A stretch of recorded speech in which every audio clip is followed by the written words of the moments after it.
الرحیم الحمد للہ رب العالمین والصلاة والسلام علی اشرف الانبیاء والمرسلین وعلی آلہ وصحبہ اجمعین۔ نماز فجر سے قبل دو سنتیں ادا کی جاتی ہیں، ان کی فضیلت میں تقریباً تمام کتب حدیث میں احادیث مبارکہ موجود ہیں۔ میرے پاس صحیح مسلم شریف کتاب صلاۃ المسافرین، اس کا باب ہے استحباب رکعتي سنت الفجر والحث علیہما، سنت فجر کا استحباب اور تاکید۔ اس میں یہ بڑی فضیلت والی حدیث پاک حضرت عائشہ رضی اللہ تعالی عنہا روایت کرتی ہیں، رسول اکرم صلی اللہ علیہ وسلم نے ارشاد فرمایا رکعت الفجر خیر من الدنیا وما فیہا، سنت فجر پڑھنا دنیا ما فیہا سے بہتر ہے۔ یہ کتنی بڑی فضیلت کی بات ہے کہ نماز فجر سے قبل دو سنتیں پڑھنا۔ اب دنیا ما فیہا کیا ہے؟ پوری دنیا، اس میں جتنے بھی خزانے، جتنے بھی ذخیرے، جتنے بھی منرلز، جتنے بھی دولت، جتنا بھی پیسہ، جتنے بھی دھاتیں، جتنا بھی گولڈ، یہ سب دنیا ما فیہا ہے۔ تو لہٰذا ان سب سے دو رکعتیں پڑھنا بہتر ہے۔ تو حضور علیہ الصلوۃ والسلام جانتے ہیں کہ اللہ کی بارگاہ میں ان دو سنتوں کا کیا مقام ہے، اللہ تعالیٰ کتنا سب اجر و ثواب عطا فرماتا ہے۔ دنیا ما فیہا تو ختم ہو جائے گی، اس کے خزانے ختم ہو جائیں گے، منرلز ختم ہو جائیں گے، گولڈ ختم ہو جائے گا، لیکن اس کا ثواب ہمیشہ رہے گا، باقی رہے گا، اس لیے یہ بہتر ٹھہری۔ تو حضور علیہ الصلوۃ والسلام ان کو ہمیشہ ادا فرمایا کرتے تھے، اور بلکہ سفر میں آپ دیگر سنتیں نوافل اگر چھوڑ دیتے تھے، ترک کر دیتے تھے، لیکن نماز فجر کی سنتیں جو ہیں یہ آپ نہیں چھوڑا کرتے تھے، نہیں ترک کیا کرتے تھے۔ حدیث پاک میں ہے نا لیلۃ التعریس، جس میں سب صحابہ کرام سو گئے، سفر میں تھے، تو حضرت بلال رضی اللہ تعالیٰ عنہ مشرق کی طرف منہ کر کے بیٹھ گئے۔ آپ نے فرمایا بلال صبح اذان دینا، ہمیں اٹھانا، ہم سب نماز فجر ادا کریں گے۔ لیکن سورج طلوع ہو گیا، طلوع آفتاب کے بعد حضور علیہ الصلوۃ والسلام سب سے پہلے بیدار ہوئے۔ آپ جاگے تو فرمایا بلال کیا ہوا؟ یا رسول اللہ صلی اللہ علیہ وسلم جس طرح اللہ تعالیٰ نے سب کو سلایا مجھے بھی سلا دیا۔ تو آپ نے فرمایا یہاں سے کوچ کرو، یہاں شیطانوں کا بسیرا ہے، لہٰذا آپ وہاں سے تشریف لے گئے۔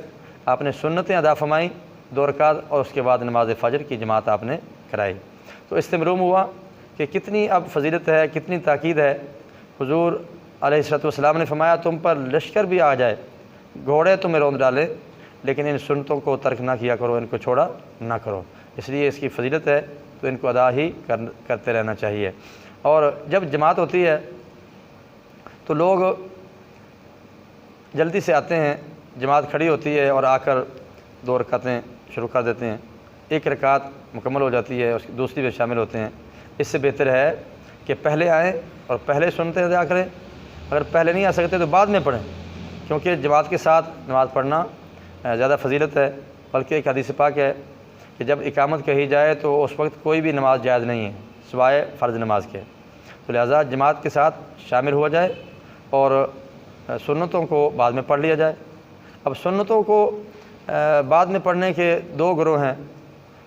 ایک گروہ وہ جو فوراً پڑھ لیتے ہیں، اس حدیث پر وہ عمل کرتے ہیں۔ جب ایک آدمی نے فرض نماز کے بعد جماعت کے ساتھ پڑھنے کے بعد سنتے پڑھنے کے لیے کھڑے ہوئے تو حضور علیہ الصلوۃ والسلام نے فرمایا الصلاۃین، کیا 2 نمازیں پڑھو گے؟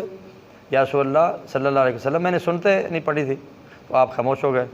تو اس حدیث کو پڑھ کے لوگ سنتیں ادا فوراً شروع کر دیتے ہیں، اور کچھ لوگ جو ہیں اس حدیث پر عمل کرتے ہیں کہ حضور علیہ الصلوۃ والسلام نے فرمایا نماز فجر کے بعد اور نماز عصر کے فرضوں کے بعد، نماز عصر کے بعد کوئی نماز نہیں پڑھنی چاہیے، تو اس پر عمل کرتے ہیں اور سورج طلوع ہونے کے بعد پڑھتے ہیں۔ لہٰذا ان کا موقف بھی ٹھیک ہے، تو وہ بھی پڑھ لیتے ہیں، وہ بھی چلو ٹھیک ہے، لیکن پڑھنی چاہیے۔ نبی اکرم صلی اللہ علیہ وسلم نے ان کو کبھی ترک نہیں کیا۔ اپنی اپنی کسی کی سوچ ہے، فکر ہے، تو ہم احناف ہم تو سورج طلوع ہونے کے بعد پڑھتے ہیں، کیونکہ صحابہ کرام کا اس پر بھی عمل تھا، اس طرح پڑھتے تھے، اس طرح پڑھا کرتے تھے۔ بہرحال نبی اکرم صلی اللہ علیہ وسلم پہلی رکعت میں قل یا ایھا الکافرون پڑھا کرتے تھے، دوسری رکعت میں سورۃ اخلاص کی آپ تلاوت فرمایا کرتے تھے۔ اور حضرت عائشہ صدیقہ رضی اللہ عنہا فرماتی ہیں جتنے تیزی کے ساتھ آپ یہ سنتے پڑھتے تھے، کوئی اور نوافل آپ نے اتنی تیزی کے ساتھ نہیں پڑھے، بلکہ لفظ اسرع کا لفظ اسرع سرعت کے ساتھ، جلدی کے ساتھ، کوئکنیس، اتنی جلدی آپ پڑھتے تھے۔ میں سوچا کرتی تھی کیا آپ نے سورۃ فاتحہ بھی پڑھی ہوگی، یعنی اتنی جلدی کے ساتھ، حالانکہ آپ آرام کے ساتھ بڑے طویل قرات کیا کرتے تھے، سورۃ بقرہ، سورۃ النساء، سورۃ آل عمران نوافل میں پڑھا کرتے تھے، لیکن ان نوافل میں، ان سنتوں میں آپ صلی اللہ علیہ وسلم مختصر سی صورتیں جو ہیں ان کو پڑھ کے جلدی کے ساتھ آپ لیٹ جایا کرتے تھے۔ اب کچھ لوگ اس سنت کو زندہ کرنے کے لیے لیٹنے کے لیے لیٹ جاتے ہیں، سنتیں ادا کر کے، کہتے ہیں یہ بھی سنت ہے، ٹھیک ہے سنت ہے، لیکن نبی اکرم صلی اللہ علیہ وسلم آپ ساری رات قیام کرتے تھے، نصف رات قیام کرتے تھے، اس کے بعد آپ جو ہیں تھوڑا راحت آرام کرنے کے لیے امت کو سبق آپ نے دیا کہ اتنی جب طویل عبادت کی جائے، لمبا ٹائم عبادت کی جائے تو پھر کچھ راحت بھی حاصل ہو، تاکہ فریشنس ہو جائے، فریشنس مل جائے، فریش ہو کر بندہ نماز فجر ادا کرے۔ تو اس لیے نبی اکرم صلی اللہ علیہ وسلم لیٹا کرتے تھے۔ اگر کوئی نصف رات قیام کرتا ہے، نماز تہجد بہت سارے ٹائم میں وقت لگا کر پڑھتا ہے، تو اب وہ سو سکتا ہے، اس کو چاہیے کہ سونا بھی چاہیے، لیکن یہ اس حوالے سے سنت نہیں ہے کہ بندہ ہر روز ہی سنتے پڑھ کے لیٹ جائے کہ میں نے جناب آپ کی سنت ادا کرنی ہے۔ تو وہ اس حوالے سے آپ کر سکتے ہیں کہ طویل آپ نے ٹائم گزارا عبادت میں، تو پھر آپ سنتے پڑھ کر کچھ دیر لیٹ جائیں، آپ کو راحت آرام مل جائے، آپ فریش ہو کر نماز فجر ادا کریں۔ تو سنتوں کے بارے میں بہت ساری تاکید تھی، نماز فجر کی سنتوں کے بارے میں، اس لیے میں نے بیان کر دیا۔ اللہ تعالی ہمیں پڑھنے کی توفیق عطا فرمائے، آمین۔